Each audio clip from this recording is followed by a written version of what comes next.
Now, we've spent a lot of time talking about medications and medication management. One of the things that people are always concerned about is prevention.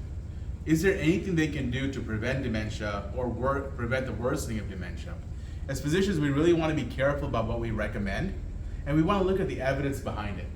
Unfortunately, there's not a lot that we can do. Now, reducing modifiable risk factors, if you have a history of TIA, if you have a history of stroke, if you have coronary disease, of course, you want to do the right medications in terms of goal-directed medical therapy to reduce the risk for vascular dementia. But in terms of the most common type of dementia, which is Alzheimer's, age-related dementia, really there's no reason to do any kind of supplementation or vitamins. If you look at a Cochrane analysis, 28 randomized controlled trials, over 83,000 patients were looked at. And in those patients, if you look at vitamin E, if you look at vitamin D, any of the B vitamins, it really didn't make a difference. Even selenium, which is oftentimes thought of that may be helping, it really didn't make any difference at all. Multiple trials also showed that multivitamin use didn't make any difference.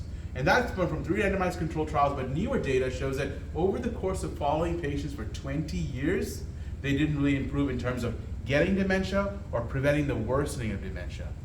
Now, some of the other things that people think about is testosterone therapy, as well as hormonal therapy with estrogen and progesterone. Again, really has not been shown to be helpful for the purpose of preventing dementia or preventing cognitive decline. And in fact, the estrogen and progesterone trials, in some of them, actually worsen the dementia outcomes. So let's be very careful about talking to patients about some of these medications. Now, when I mention things about blood pressure medicines or diabetes medicines and statins, I'm saying just for pure age-related Alzheimer's type of dementia.